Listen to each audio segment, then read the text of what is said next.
ಮೊಸರಿನ ಜೊತೆ ಈ 10 ಪದಾರ್ಥಗಳನ್ನು ಅಪ್ಪಿತಪ್ಪಿಯೂ ತಿನ್ನಬೇಡಿ. ಇಲ್ಲದಿದ್ದರೆ ನೀವು ದೊಡ್ಡ ದೊಡ್ಡ ರೋಗಗಳಿಗೆ ಬಲಿಯಾಗಬಹುದು.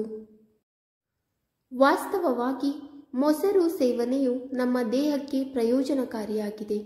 ಆದ್ದರಿಂದ ಆಯುರ್ವೇದದಲ್ಲಿ ಮೊಸರು ಸೇವನೆಯನ್ನು ಅಮೃತಕ್ಕೆ ಸಮಾನವೆಂದು ಪರಿಗಣಿಸಲಾಗುತ್ತದೆ. ಆದರೆ ಮೊಸರು ಸೇವಿಸುವಾಗ ಕೆಲವು ವಿಷಯಗಳನ್ನು ಗಮನದಲ್ಲಿಟ್ಟುಕೊಳ್ಳಬೇಕು ಎಂದು ನಿಮಗೆ ತಿಳಿದಿದೆಯೇ?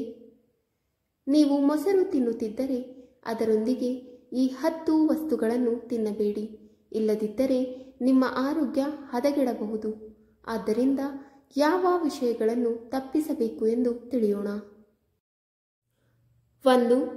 ದೇಹಕ್ಕೆ ಅಮೃತದಂತೆ ಕೆಲಸ ಮಾಡುವ ನಾವು ಬಾಳೆಹಣ್ಣನ್ನು ಹಾಲಿನೊಂದಿಗೆ ಹೆಚ್ಚಾಗಿ ಸೇವಿಸುತ್ತೇವೆ. ಆದರೆ ಮೊಸರಿನ ಜೊತೆ ಬಾಳೆಹಣ್ಣು ತಿನ್ನುವುದರಿಂದ ನಿಮ್ಮ ಆರೋಗ್ಯಕ್ಕೆ ಹಾನಿಯಾಗಬಹುದು ಎಂದು ನಿಮಗೆ ತಿಳಿದಿದೆಯೇ? ಆದ್ದರಿಂದ ಮೊಸರಿನೊಂದಿಗೆ ಬಾಳೆಹಣ್ಣನ್ನು ಸೇವಿಸುವುದನ್ನು ತಪ್ಪಿಸಿ. ನೀವು ಮೊಸರು ತಿನ್ನಬೇಕಾದರೆ ನೀವು ಅದನ್ನು 2 ಗಂಟೆಗಳ ನಂತರ ಮಾತ್ರ ತಿನ್ನಬಹುದು. 2. ಮೊಸರು ಹುಳಿಯನ್ನು ಹೊಂದಿರುತ್ತದೆ. ಆದ್ದರಿಂದ ಅದರೊಂದಿಗೆ ಹುಳಿ ಹಣ್ಣುಗಳನ್ನು ಎಂದಿಗೂ ತಿನ್ನುವುದಿಲ್ಲ, ಏಕೆಂದರೆ ಅದರಲ್ಲಿ ವಿವಿಧ ಕಿಣ್ವಗಳು ಕಂಡುಬರುತ್ತವೆ. ಇದರಿಂದಾಗಿ ಈ ಎರಡನ್ನು ಒಟ್ಟಿಗೆ ಜೀರ್ಣಿಸಿಕೊಳ್ಳಲು ಕಷ್ಟವಾಗುತ್ತದೆ ಮತ್ತು ಜೀರ್ಣಕ್ರಿಯೆಯು ನಿಧಾನಗೊಳ್ಳುತ್ತದೆ. ಇದು ಅಜೀರ್ಣ, ಅತಿಸಾರ ಮತ್ತು ಮಲಬದ್ಧತೆಯ ಸಮಸ್ಯೆಗಳಿಗೆ ಕಾರಣವಾಗಬಹುದು. 3.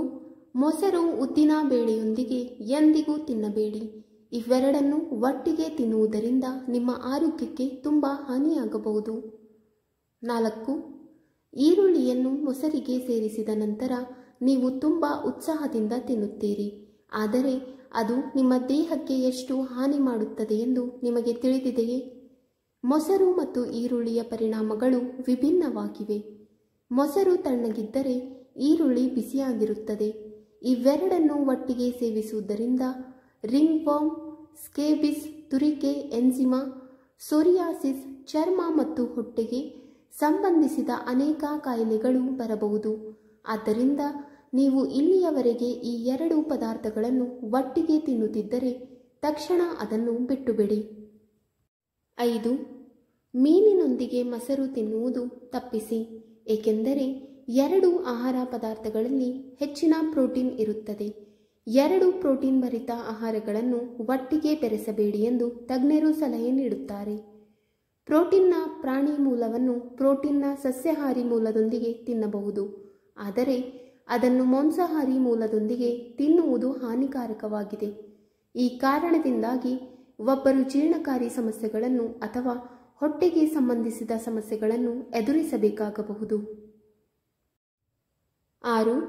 ಅದೇ ಸಮಯದಲ್ಲಿ ಮೊಸರು ಮತ್ತು ಮಾವಿನ ಹಣ್ಣು ಒಟ್ಟಿಗೆ ತಿನ್ನಬಾರದು. ಇದು ನಿಮ್ಮ ಜೀರ್ಣಕ್ರಿಯೆಯನ್ನು ಕೆಡಿಸಬಹುದು. ಇದು ಚರ್ಮದ ಅಲರ್ಜಿಯನ್ನು ಸಹ ಉಂಟು ಮಾಡಬಹುದು. ಕೆಲವರು ಮೊಸರಿನ ಜೊತೆಗೆ ಪರಾಠ ಮತ್ತು ಪೂರಿಗಳನ್ನು ತಿನ್ನಲು ಪ್ರಾರಂಭಿಸುತ್ತಾರೆ. ಇದು ಕೆಟ್ಟ ಸಂಯೋಜನೆಯಾಗಿದೆ. ನೀವು ಅದರೊಂದಿಗೆ ಕರಿದ ಆಹಾರವನ್ನು ಎಂದಿಗೂ ಸೇವಿಸಬಾರದು. 7. ಸಕ್ಕರೆಯನ್ನು ಮೊಸರಿನ ಜೊತೆ ತಿನ್ನಬಾರದು. ಮೊಸರು ಮತ್ತು ಸಕ್ಕರೆಯು ಜೀರ್ಣಕ್ರಿಯೆಯನ್ನು ಕಷ್ಟಕರವಾಗಿರಿಸುತ್ತದೆ. ಮೊಸರಿನ ಜೊತೆಗೆ ಸಕ್ಕರೆ ಕೂಡ ತೂಕವನ್ನು ಹೆಚ್ಚಿಸುತ್ತದೆ. ನೀವು ಮೊಸರಿನೊಂದಿಗೆ ಏನಾದರೂ ಸಿಹಿಯನ್ನು ಹೊಂದಲು ಬಯಸಿದರೆ ನೀವು ಅದರ ಮೇಲೆ ಬೆಲ್ಲವನ್ನು ಸೇರಿಸಬಹುದು, ಆದರೆ ನೀವು ಅದನ್ನು ತೆಗೆದುಕೊಳ್ಳುವುದನ್ನು ತಪ್ಪಿಸಬೇಕು. ಅದಕ್ಕೆ ಉಪ್ಪು ಸೇರಿಸಿ ಮೊಸರು ತಿನ್ನಬಹುದು. 8. ಅಪ್ಪಿತಪ್ಪಿಯು ಮೊಸರು ಮತ್ತು ಹಾಲನ್ನು ಒಟ್ಟಿಗೆ ಸೇವಿಸಬಾರದು. ಹೀಗೆ ಮಾಡುವುದರಿಂದ ನೀವು ಜೀರ್ಣಕ್ರಿಯೆಗೆ ಸಂಬಂಧಿಸಿದ ಸಮಸ್ಯೆಗಳನ್ನು ಎದುರಿಸಬಹುದು. ಇದರೊಂದಿಗೆ ನೀವು ವಾಂತಿ ಬಗ್ಗೆ ದೂರು ನೀಡಬಹುದು. 9. ಸಾಮಾನ್ಯವಾಗಿ ಜನರು ಆಲೂಗಡ್ಡೆ ಅಥವಾ ಗೋಬಿ ಪರಾಟದಲ್ಲಿ ಬಹಳಷ್ಟು ತುಪ್ಪವನ್ನು ಅನ್ವಯಿಸಲು ಇಷ್ಟಪಡುತ್ತಾರೆ ಮತ್ತು ಅದನ್ನು ಮೊಸರಿನ ಜೊತೆಗೆ ತಿನ್ನುತ್ತಾರೆ. ಆದರೆ ಮೊಸರಿನ ಜೊತೆಗೆ ತುಪ್ಪವನ್ನು ತಿನ್ನುವುದು ಆರೋಗ್ಯಕ್ಕೆ ಹಾನಿಕಾರಕವೆಂದು ನಿಮಗೆ ತಿಳಿದಿದೆಯೇ? ನೀವು ಮೊಸರು ಮತ್ತು ತುಪ್ಪವನ್ನು ಒಟ್ಟಿಗೆ ಸೇವಿಸಿದರೆ ನಿಮ್ಮ ದೇಹವು ಹಲವಾರು ರೀತಿಯ ಕಾಯಿಲೆಗಳಿಗೆ ಬಲಿಯಾಗಬಹುದು. 10. ಆಯುರ್ವೇದದ ಪ್ರಕಾರ ಮೊಸರಿನೊಂದಿಗೆ ಚೀಸನ್ನು ತಿನ್ನಬಾರದು. ನೀವು ಈ ಎರಡು ಪದಾರ್ಥಗಳನ್ನು ಒಟ್ಟಿಗೆ ತಿಂದರೆ ಅದು ನಿಮ್ಮ ದೇಹದ ಮೇಲೆ ಕೆಟ್ಟ ಪರಿಣಾಮಗಳನ್ನು ಉಂಟುಮಾಡುತ್ತದೆ ಮತ್ತು ನೀವು ಅನಾರೋಗ್ಯಕ್ಕೆ ಒಳಗಾಗಬಹುದು. ವೀಕ್ಷಕರೇ, ಈ ವಿಡಿಯೋ ಇಷ್ಟವಾದಲ್ಲಿ ಲೈಕ್, ಶೇರ್ ಆ್ಯಂಡ್ ಕಮೆಂಟ್ ಮಾಡಿ. ಮುಂದಿನ ವಿಡಿಯೋಸ್ಗಳಿಗಾಗಿ ಚಾನಲ್ ಅನ್ನು ಸಬ್ಸ್ಕ್ರೈಬ್ ಮಾಡಿ. ಧನ್ಯವಾದಗಳು.